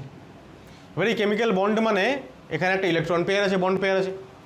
তাহলে এই যে বন্ড পেয়ারটা নিশ্চয়ই ব্রেক করবে। সাপোজ এখানেও একটা এ বন্ড আছে, তাহলে এই যে bond electron pair, bond pair, সেটা ব্রেক করবে। হোমোলাইটিক ফিশন মানে বন্ড পেয়ার মানে অ্যাকচুয়ালি ওটা কি? ইলেকট্রন ক্লাউড তো, তাই না? Bonded electron cloud. এবার সেই ইলেকট্রন ক্লাউডটা সমান দুটো ভাগে ভাগ হয়ে যাবে, দুজনের মধ্যে ইলেকট্রন ক্লাউডটা ভাগ হয়ে যাবে, বা আমরা যদি ওল্ড কনসেপ্টে ভাবি যে ইলেকট্রন পেয়ার মানে দুখানা ইলেকট্রন আছে, তো দুজনে সমানভাবে দুটো ইলেকট্রনকে ভাগাভাগি করে নেবে। তাহলে কী হবে, একটা ইলেকট্রন ওর কাছে চলে যাবে আর একটা ইলেকট্রন এর কাছে চলে আসবে। আমরা সেটাকে এরকমভাবে দেখাই, এ প্লাস এ, এই এর মাথায় একটা ডট দিই এরকম, আর এর মাথায় একটা ডট, কারণ এই দুটো বন্ডে যে দুটো ইলেকট্রন ছিল, একটা এ নিয়ে নিল আর একটা এ নিয়ে নিল। ঠিক আছে, এবার এই প্রসেসটাকে এরকমভাবে দেখানো হয়, যখনই একটা বন্ড তার হোমোলাইটিক ফিশন হয়, তার চিহ্ন হচ্ছে যে এইরকম আমরা একটা বাঁকানো অ্যারো সাইন দিই, অ্যারোর একটা হুক। ঠিক আছে, যে কোনো অ্যারো মানে তার দুদিকে দুটো হুক থাকে। তো হোমোলাইটিক ফিশনে প্রথম কথা হচ্ছে বাঁকানো অ্যারো, একটা হুক থাকবে বাইরের দিকে, মানে এরকম না, ভেতরের দিকে না কিন্তু। ঠিক আছে, তো এই বন্ডটা যখন ব্রেক হয় আমরা এরকম দেব একটা সাইন, আর এখানেও একটা এরকম সাইন দেবো। এবার এই একটা হুক এটাই ডিনোট করে যে বন্ডের মধ্যে থেকে একটা ইলেকট্রন এইদিকে যাচ্ছে, মানে এ নিচ্ছে বা এদিকে আসছে। আর যখন আমরা এই বাঁকানো অ্যারো কিন্তু ডবল হুক যখন থাকে, তার মানে হচ্ছে ও দুটো ইলেকট্রনই পেয়ে গেল। দুটো ইলেকট্রনই যদি পেয়ে যায়, তাহলে দেখো একটা জিনিস ভালো করে লক্ষ্য করো, এই যে এ এবং এরা যখন কোভ্যালেন্ট বন্ড তৈরি করেছিল, সমযোজী বন্ধন যখন তৈরি হয়েছিল, তখন এর একটা ইলেকট্রন আর এর একটা ইলেকট্রন দুজনে মিলে একটা বন্ড তৈরি করেছিল, দুজনে মিলে ইলেকট্রন শেয়ার করেছিল। এখন এই যদি দুটো ইলেকট্রন নিয়ে নেয়, মানে ডাবল হুক মানে দুটো ইলেকট্রন, এইটা এবং এটা দুটোই নিয়ে নিচ্ছে, দুটোই যদি নিয়ে নিচ্ছে, তাহলে সেই দুটোর মধ্যে অরিজিনালি একটা ওর নিজের ছিল, যেটা ইউজ করে ও বন্ড তৈরি করেছিল, আর একটা ছিল পাশের জনের। তাহলে এখন যখন ও দুটো ইলেকট্রনই নিয়ে নিচ্ছে আর কি, তাহলে একটা তো ওর নিজের ছিল সেটা নিচ্ছে, আর একটা এক্সট্রা ইলেকট্রন নিচ্ছে। যেহেতু একটা এক্সট্রা ইলেকট্রন নিয়ে নিল, তাই জন্য যে নিল তার মাথায় একটা নেগেটিভ সাইন দেবো আমরা। তাহলে এই নেগেটিভ সাইন মানে এখানে কটা ইলেকট্রন আছে? দুটো। আমরা বন্ড পেয়ারটাকে ভেঙেছি।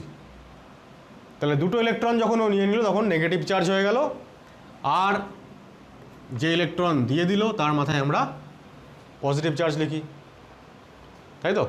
অ্যাকচুয়ালি যদি এটা কার্বন কার্বন বন্ড হয়, তাহলে আমরা এরকম বলতে পারি যে কার্বন আর একটা কার্বনের সঙ্গে একটা সিগমা বন্ড করেছিল, সেই সিগমা বন্ডটা যখন ভেঙে গেল, তখন একটা কার্বন তার এই একটা অরবিটাল ভ্যাকেন্ট রয়ে গেল, আর একটা কার্বনের যে অরবিটাল সেখানে দুটো ইলেকট্রন চলে এলো।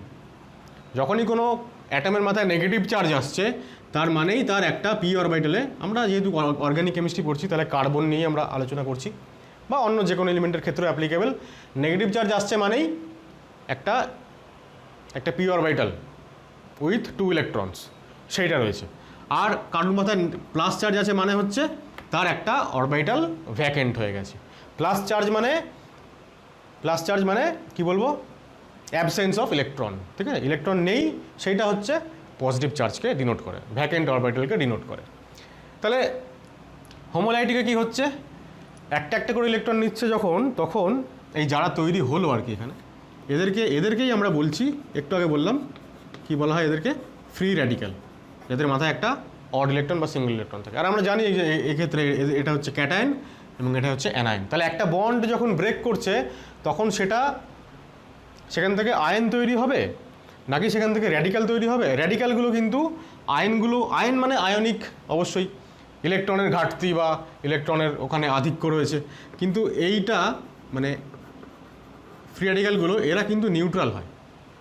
ঠিক আছে, এরা তড়িৎ প্রশম, নিউট্রাল। এখন এখানে আমরা কিছু জিনিস লিখবো আর কি, সেটা হচ্ছে যে কখন এই বন্ড তৈরি হবে, কখন বন্ড এইভাবে ভাঙবে, হোমোলাইটিক ফিশন হয়ে ভাঙবে, বা কখন হেটেরোলাইটিক্যালি ভাঙবে, সেইটা বলতে গেলে 2-3টে জিনিস আমাকে একটু বলতে হবে।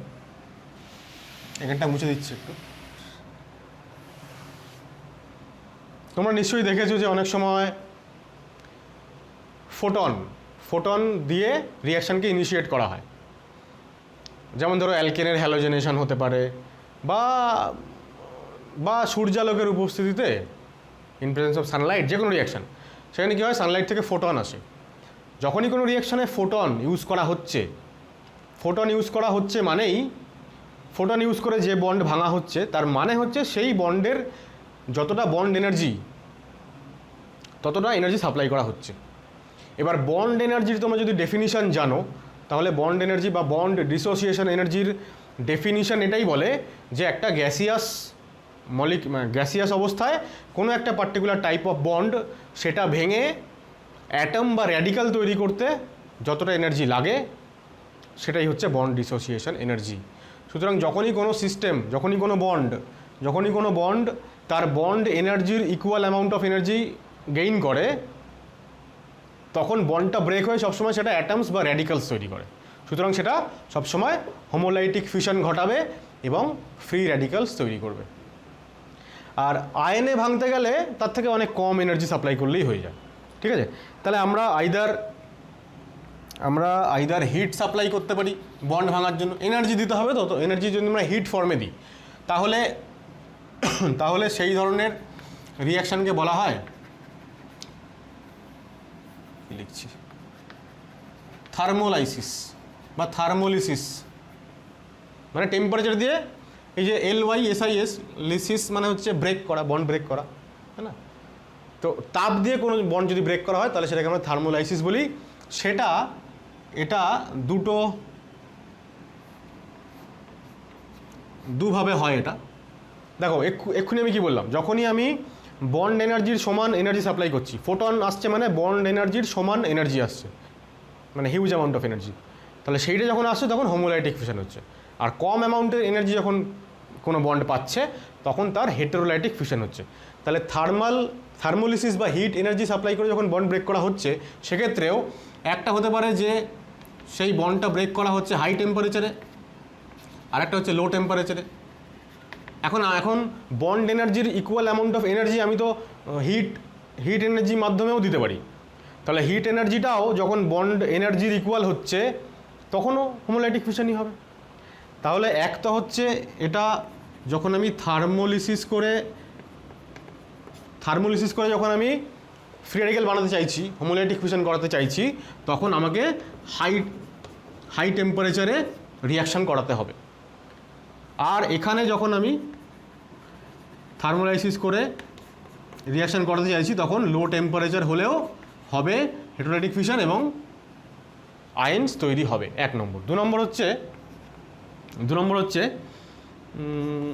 যেটা আমি একটু আগে বললাম, ফটোলাইসিস বলে, যেখানে অ্যামাউন্ট অফ এনার্জি যেটা সাপ্লাইড হচ্ছে that is equal to H/nu।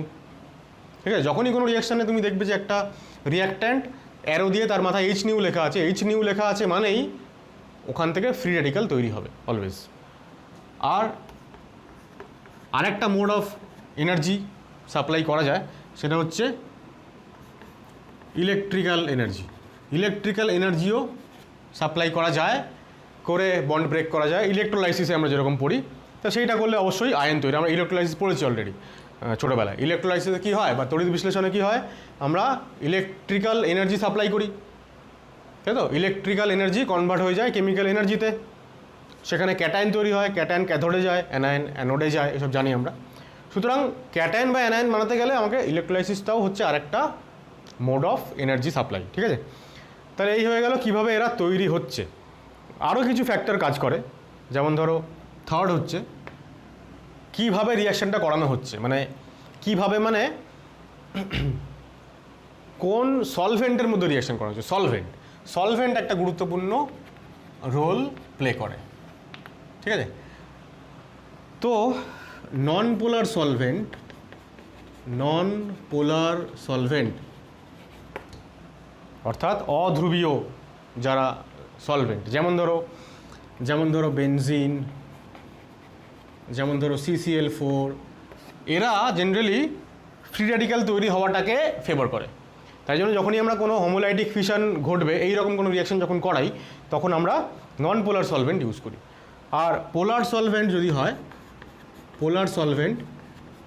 তাহলে তারা আয়নিক মেকানিজমের মাধ্যমে রিয়াকশন করানোর চেষ্টা করে, অর্থাৎ তখন হেটেরোলাইটিক ফিশন হবে। আমরা সলভেন্ট নিয়ে ডিটেইলড আলোচনা করছি আর একটু পরে। আর ফোর্থ হচ্ছে সলভেন্ট তো একটা ফ্যাক্টর হচ্ছেই, আর ফোর্থ হচ্ছে অ্যাটাকিং স্পিসিস।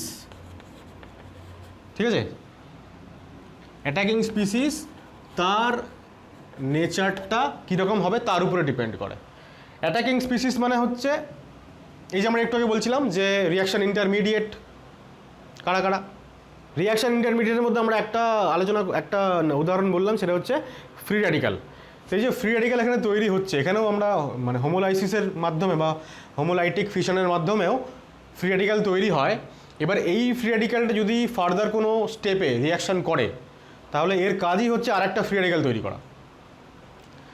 যখনই কোনো ফ্রি র্যাডিক্যাল আরেকটা বন্ডকে ভাঙে, তখন সেই বন্ডটাকে হোমোলাইটিক ফিশনই ঘটায়। সাপোজ এখানে উপরটায় লিখি আমি একটা ইকুয়েশন, ধরা যায় একটা বন্ড আছে এবি, এবার সেইটার সঙ্গে ধরো সি ডট মানে র্যাডিক্যাল রিয়াকশান করছে। তাহলে র্যাডিক্যালের কাজই হচ্ছে এই যে দুখানা ইলেকট্রন এর মধ্যে যে কোনো একজনের সঙ্গে যার সঙ্গে ও যুক্ত হতে পারে তার সঙ্গে যুক্ত হবে। সাপোজ এর সঙ্গে যুক্ত হলো, তাহলে এর সঙ্গে ও যুক্ত হয়ে গেল, আর বি আলাদা হয়ে গিয়ে তার মাথায় একটা ডট হয়ে গেল, মানে বি র্যাডিক্যাল তৈরি করে ফেললো। র্যাডিক্যাল যখনই কোনো মলিকিউলের সঙ্গে রিয়াকশান করে তখন সে র্যাডিক্যালই তৈরি করে। ঠিক আছে, তাহলে যদি আমাকে একটা রিয়াকশানের মধ্যে কোনো একটা স্টেপে এরকম হোমোলাইটিক ফিশন ঘটাতে হয়, তাহলে কোনো একটা মলিকিউলের সঙ্গে অ্যাটাকিং স্পিসিস হচ্ছে এটাই র্যাডিক্যালটা, যে কিনা রিয়াকশান করতে আসছে, মানে রিএজেন্ট বলতে পারি আমরা। তো সেটা যদি ফ্রি র্যাডিক্যাল হয় তাহলে অবশ্যই হোমোলাইটিক্যালি বন্ডটা ফিশন হবে, আর যদি সেটা আয়নিক হয় তাহলে হেটেরোলাইটিক্যালি ফিশন হবে। এবার অ্যাটাকিং স্পিসিসটা কী ধরনের হয় এখানে? Free radical. যদি আমরা ফ্রি র্যাডিক্যাল ইউজ করি অ্যাটাকিং স্পিসিস হিসেবে, তাহলে হোমোলাইটিক ফিশন হবে। আর হেটেরোলাইটিকের জন্য আমরা জেনারেলি ব্যবহার করি নিউক্লিওফাইলস আর ইলেকট্রোফাইলস হচ্ছে এরকমভাবে সিম্বলাইজ করা হয়, আর নিউক্লিওফাইলকে এরকমভাবে সিম্বলাইজ করা হয়। তাহলে যে ধরনের অ্যাটাকিং স্পিসিস সে কী করবে, রিয়াকশানটাকে সেইভাবে এগিয়ে নিয়ে যাওয়ার চেষ্টা করবে। যদি আয়নিক হয় তাহলে তারা আয়নিক মেকানিজমের মাধ্যমে হেটেরোলাইটিক ফিশনের মাধ্যমে রিয়াকশন ঘটানোর চেষ্টা করবে, আর যদি র্যাডিক্যাল হয় তাহলে তারা র্যাডিক্যাল তৈরি করার মাধ্যমে অর্থাৎ হোমোলাইটিক ফিশন করানোর মাধ্যমে রিয়াকশানটাকে এগিয়ে নিয়ে যাওয়ার চেষ্টা করবে। ঠিক আছে, তাহলে এই হচ্ছে বন্ড ফিশন সংক্রান্ত আলোচনা। কপি করো এটা। আমরা সলভেন্ট নিয়ে আলোচনা করছিলাম। সলভেন্ট জেনারেলি দু রকমের হয়, নন পোলার কারা? যাদের ডাইপোল মোমেন্ট 0 হয়। ঠিক আছে, কেমিক্যাল বন্ডিং চ্যাপ্টারে নিশ্চয়ই পড়েছো। ডাইপোল মোমেন্ট 0 হয় এরকম সলভেন্ট হচ্ছে carbon disulphide, carbon tetrachloride, benzene. আচ্ছা, বেনজিনটাকে আমি এরকমভাবে দেখাই, this is benzene, this is cyclohexane, and this is toluene. তাই তো? তাহলে বেনজিন, সাইক্লোহেক্সেন আর এটা টলুইন, এরা সবাই হচ্ছে নন পোলার কম্পাউন্ড এবং নন পোলার সলভেন্ট। আর সেকেন্ড টাইপ হচ্ছে পোলার সলভেন্ট কারা? যাদের ডাইপোল মোমেন্ট আছে, mu is not equal to 0। এবার পোলার সলভেন্টগুলো অ্যাকচুয়ালি দু রকমের হয়, যেটা নিয়ে আমাদের একটু বেশি আলোচনা করতে হবে। নন পোলার হচ্ছে তারা যারা হোমোলাইটিক ফিশনে অংশ নেয়, হোমোলাইটিক ফিশন ঘটানোর জন্য, আর পোলার হচ্ছে তারাই যারা হেটেরোলাইটিক ফিশন ঘটানোর সময় অংশ নেয় বা সেই মিডিয়ামে আমরা যখন রিয়াকশনটা করাই। তাদের মধ্যে প্রথম টাইপ হচ্ছে polar protic solvent, second type হচ্ছে পোলার এপ্রোটিক সলভেন্ট। এখন এই যে প্রোটিক কোত্থেকে এসছে কথাটা? প্রোটন থেকে। তা প্রোটিক সলভেন্ট তারাই যারা প্রোটন তৈরি করতে পারে, মানে H+ আয়ন তৈরি করতে পারে সলিউশনে। ঠিক আছে, তাহলে এটা কী পারে? যে this can furnish H+ ion, আর এরা কি হবে? Cannot furnish H+ ion. H plus ion তৈরি করতে পারে কারা? জল, তাই তো, অ্যালকোহল, তাই তো, তারপরে কার্বক্সিলিক অ্যাসিডস, তারপর ধরো অ্যামিনস, অ্যামিনস মানে প্রাইমারি সেকেন্ডারি টারশিয়ারি সমস্ত অ্যামিনই করতে পারে। তারপর ধরো অ্যামাইডস, এই ধরনের অনেক কম্পাউন্ড আছে যারা কিনা H প্লাস আয়ন তৈরি করতে পারে। সুতরাং এরা সবাই হচ্ছে পোলার প্রোটিক সলভেন্ট। সব থেকে বেশি পরিচিত এবং আমরা বেশি পরিমাণে ইউজ করব যে পোলার সলভেন্ট সেটা হচ্ছে জল, এবং কিছু কিছু অ্যালকোহলকেও আমরা ইউজ করব। এরপর আমরা আসছি পোলার অ্যাপ্রোটিক সলভেন্ট। অ্যাপ্রোটিক কারা? যারা হচ্ছে পোলার তো বটে, পোলার মানে কি ডাইপোল মোমেন্ট থাকবে। আমরা একটু এক্সাম্পল বলে দিই, যদিও এটা তোমরা জানো, স্টিল আমি বলছি, যেহেতু oxygen delta minus delta plus, এখানে এই হাইড্রোজেন ডেল্টা প্লাস, তাই ওভারঅল এদের একটা ডাইপোল মোমেন্ট কাজ করবে অক্সিজেনের লোন পেয়ারটা যেই দিকে আছে সেই দিকে, ঠিক আছে, ওপরের দিকে। তো একই রকমভাবে এদের সবারই পোলার বন্ড এরকম রয়েছে। এখন পোলার বন্ড থাকলেই পুরো মলিকিউলটা পোলার হয় সেটা নাও হতে পারে, জানো তোমরা। স্টিল এদের মধ্যে পোলার বন্ড আছে এবং এরা সবাই পোলার কম্পাউন্ড। সবথেকে পরিচিত যে এক্সাম্পল পোলার অ্যাপ্রোটিক সলভেন্ট, অ্যাসিটোন। অ্যাসিটোনের সংকেত কি? CH3 COCH3, দেখো C ডাবল বন্ডও আছে। ঠিক এটার মতোই দেখতে আরেকটা আছে পোলার অ্যাপ্রোটিক সলভেন্ট, যেটার নাম হচ্ছে DMSO, ডাইমিথাইল সালফক্সাইড। কী নাম এটার? লিখে দিই একটু, ডাইমিথাইল সালফক্সাইড। অ্যাসিটোনের মতন কেন বললাম? দেখো সংকেতটা লিখলেই বুঝতে পারবে, খালি মাঝখানে কার্বনের জায়গায় একটা সালফার আছে। So this is dimethyl sulphoxide, ঠিক আছে। এছাড়া আরও কিছু আছে, আমি একটু জায়গাটা পরিষ্কার করে নিই। এখন যে সমস্ত পোলার অ্যাপ্রোটিক সলভেন্টগুলোকে আমরা সবথেকে বেশি ইউজ করি, সবথেকে বেশি পরিচিত আমি এটাকে এই কারণে বললাম, কারণ অ্যাসিটোন নিয়ে আমাদের প্রচুর রিয়াকশান পড়তে হবে আর কি। কিন্তু পোলার অ্যাপ্রোটিক সলভেন্ট হিসেবে যেগুলোকে আমরা সবথেকে বেশি ব্যবহার করি, বহুল ব্যবহৃত, তার মধ্যে একটা হচ্ছে DMSO, আরেকটা হচ্ছে DMF, এর নাম হচ্ছে ডাইমিথাইল ফর্মামাইড, ঠিক আছে, মানে ফর্মিক অ্যাসিডের একটা অ্যামাইড।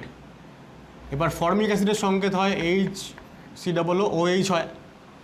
এবার OH-কে বাদ দিয়ে যদি একটা NH2 চলে আসে, NH2, তাহলে এটা হয়ে যায় অ্যামাইড। অ্যামাইডের আবার দুখানা H চলে গিয়ে দুখানা মিথাইল গ্রুপ চলে আসে, তাই এটার নাম হচ্ছে ডাইমিথাইল। আর যেহেতু ফর্মিক অ্যাসিড থেকে তৈরি, ফর্মামাইড। যদি এটা ফর্মিক অ্যাসিড না হয় অ্যাসিটিক অ্যাসিড হতো, সাপোজ CH3CO থাকতো, তাহলে CH3COOH মানে অ্যাসিটিক অ্যাসিড, তো সেখান থেকে তৈরি হওয়া কম্পাউন্ড তার নাম কি হবে? ডাইমিথাইল অ্যাসিটামাইড। এটাও একটা পোলার অ্যাপ্রোটিক সলভেন্ট, ডাইমিথাইল ফর্মামাইডের মতন ডাইমিথাইল অ্যাসিটামাইড।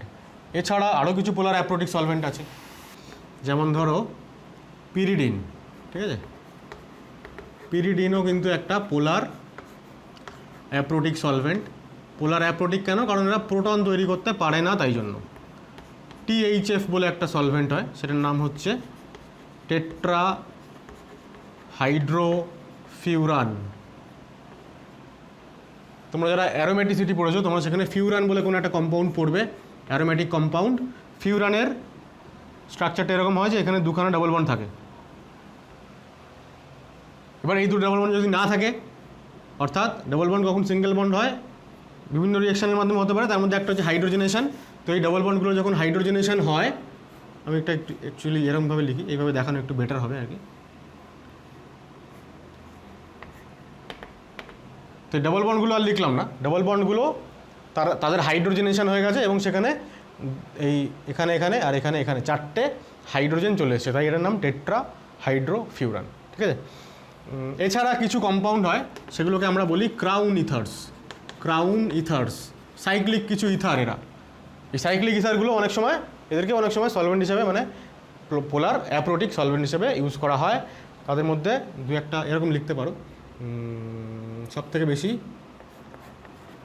পরিচিত এটার নাম হচ্ছে ডাইঅক্সান, ঠিক আছে, ডাইঅক্সেন। এছাড়াও তুমি এরকম দিতে পারো, ধরো আমি 4খানা অক্সিজেন লিখলাম এখানে, এই 4খানা অক্সিজেনকে কিছু মিথাইল গ্রুপ দিয়ে জয়েন করে দিলাম, তো এইটা হয়ে গেল একটা ক্রাউন ইথার, ঠিক আছে। এবার এদের নামকরণ কীভাবে হয়, আইইউপিএসসি নাম, আইইউপিএসসি নোমেনক্লেচার চ্যাপ্টারে সম্ভবত করানো আছে, ওইটা একটু দেখে নিও। নর্মালি কী হয়, যতগুলো অক্সিজেন থাকে সেইটাকে দেখতে হয় কটা আছে, আর কার্বন অক্সিজেন মিলিয়ে টোটাল কতগুলো অ্যাটম আছে সেটা দেখতে হয়। দেখো এখানে আমি এখান থেকে শুরু করি, তাহলে 1 2 3 4 5 6 7 8 9 10 11 12, টোটাল 12খানা অ্যাটম আছে ইনক্লুডিং অক্সিজেন। আর অক্সিজেন কটা আছে 4টে, তাহলে এইটার নাম আমরা দেবো এরকম, আমি এইখানটা লিখছি নামটা। টোটাল হচ্ছে 12টা অ্যাটম, 12 ক্রাউন, আর 4টে হচ্ছে অক্সিজেন। তো এই হচ্ছে এই পার্টিকুলার ক্রাউন ইথারটার আইইউপিএসসি নেম। এরকম আরও অনেক হতে পারে, 4টের জায়গায় 6টা অক্সিজেন হতে পারে, এবং সেই অনুপাতে CH2 গ্রুপ থাকতে পারে। CH2 মানে 2খানা CH2 এখানে আছে, দুটোর জায়গায় 3টে 4টেও হতে পারে, সেই অনুযায়ী কিন্তু ওদের নাম আলাদা আলাদা হবে। তো আপাতত এই দুটো এক্সাম্পল তোমরা লিখে রাখো। এটা যদি আমি আইইউপিএসসি নেম বলি, তাহলে দেখো 1টা 2টো 3টে 4টে 5টা 6টা টোটাল, তাহলে 6 ক্রাউন 2 এটার নাম হবে, এটার আইইউপিএসসির নাম হবে তাই 6 ক্রাউন 2, আমি আর লিখছি না, ঠিক আছে। তাহলে এই হচ্ছে আমাদের সলভেন্ট সংক্রান্ত ইনফরমেশন। শেষ হলো না, যদিও একটা জিনিস আমি মিস করে যাচ্ছি, সেটা হচ্ছে পোলার প্রোটিক আর অ্যাপ্রোটিকের আমি খালি এক্সাম্পল বললাম। এদের মূল যেটা প্রপার্টি সেটা হচ্ছে, যেটা আমাদের অ্যাকচুয়ালি কাজে লাগবে, সেটা হচ্ছে polar protic solvent can dissolve both cation and anion. এবার এই যে কথাটা আমি লিখলাম, পোলার প্রোটিক সলভেন্ট, সাপোজ জলের মধ্যে আমরা যে কোনো আয়নিক কম্পাউন্ডকে যদি মেশাই, তাহলে ক্যাটায়ন এবং অ্যানায়ন দুটোই জলের মধ্যে কী হবে, সলভেটেড হবে, তো দ্রবীভূত হবে। যেমন ধরো যদি আমি সোডিয়াম ক্লোরাইড এক্সাম্পল দিই, সব থেকে আমাদের কমন এক্সাম্পল সোডিয়াম আর ক্লোরিন, কী হবে, সলভেটেড হবে। কীভাবে, এইভাবে বন্ড করবে, প্লাস যেহেতু, তাহলে জলের অক্সিজেন যেটা কিনা ডেল্টা নেগেটিভ, তার সঙ্গে ইন্টারাকশন হবে, তাহলে সব জায়গাতেই তাই হবে, H oxygen, H oxygen, H, ঠিক আছে, ডেল্টা মাইনাস সব জায়গায় লিখে নাও, আমি আর লিখলাম না। আর এখানে উল্টোটা হবে, এখানেও আমরা জানি যে সোডিয়াম আয়ন বা ক্লোরাইড আয়ন, এদেরকে ঘিরে 6টাই ওয়াটার মলিকিউল থাকতে পারে, কোঅর্ডিনেশন নাম্বার 6 এদের। তাহলে এখানে কি হবে, H ডেল্টা প্লাসের সঙ্গে এই মাইনাসের ইন্টারাকশন হবে, ঠিক আছে। অনেক সময় এই এত বড় এরকম মানে বারবার এরকম না লিখে অনেক সময় এরকম লেখা হয় যে এইটা মানে হচ্ছে HOH, কিন্তু আবারও আমাদের কার্বনের সঙ্গে মানে অ্যালকেনের সঙ্গে এটার কনফিউশন হয়ে যায়, সেজন্য আমরা ওইসব ঝামেলায় যাব না, ডাইরেক্ট আমরা এটাই লিখি। সো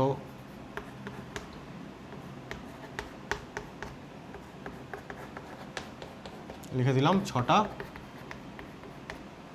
তাহলে এইভাবে ক্যাটায়ন এবং অ্যানায়ন দুটোকেই ডিজলভ করতে পারে কে, পোলার প্রোটিক সলভেন্ট।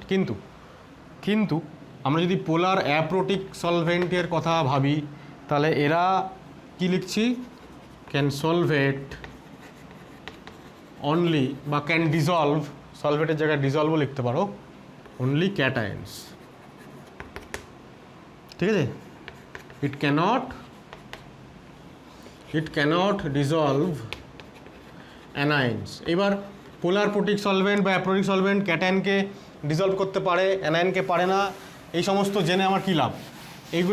এইগুলো সব হচ্ছে যা রিয়াকশান মেকানিজমের শুরুর কয়েকটা ভিডিওতে যা পড়াবো আর কি, সেগুলো সবই হচ্ছে ফার্দার যেগুলো আমাদেরকে জানতে হবে, সেইগুলো জানার কিছু কী বলবো টুলস আর কি। তো এইগুলো জেনে রাখতে হবে, আদারওয়াইজ তখন গিয়ে সব হচপচ হয়ে যাবে আর কি, ঠিক আছে। তো পোলার অ্যাপ্রোটিক সলভেন্ট কেন অ্যানায়নকে ডিসলভ করতে পারে না তার একটা আমি এক্সাম্পল দেখালেই বুঝতে পারবে। ধরো ডাইমিথাইল সালফক্সাইড, তাহলে এই হচ্ছে ডাইমিথাইল সালফক্সাইড।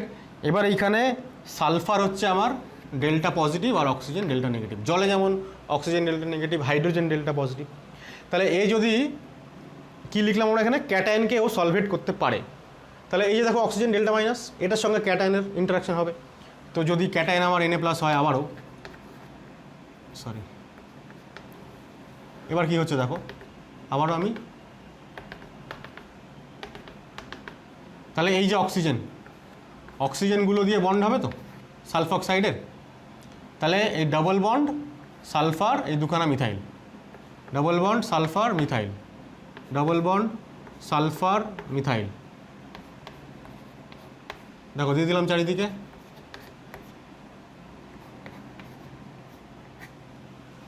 ঠিক আছে, কি হচ্ছে, এই ডেল্টা মাইনাসের সঙ্গে এই ডেল্টা প্লাসের ইন্টারাকশানটা হচ্ছে। এইবার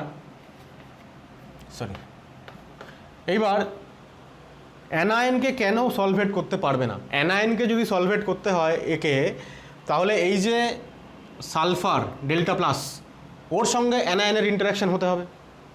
এখন এই যে আমি এখানে দেখিয়েছি কীরকম, মিথাইল, তারপর এরকম দাগ দিয়েছি সালফার, তারপর এরকম মিথাইল, মানে এই অ্যাঙ্গেলটা 180 ডিগ্রি মনে হলেও বাস্তবে তো তা নয়, বাস্তবে হচ্ছে এরকম। এইবার যখনই একটা অ্যানায়ন যখন এর সঙ্গে ইন্টারাকশানে আসবে, তখন এই সালফারের ঠিক পার্শ্ববর্তী যে মিথাইল গ্রুপগুলো বা এটা ছাড়া বাদবাকি যে এক্সাম্পলগুলো দেখিয়েছি পোলার অ্যাপ্রোটিক সলভেন্টে, সেগুলো আরও বেশি এর থেকে বড় স্ট্রাকচারের।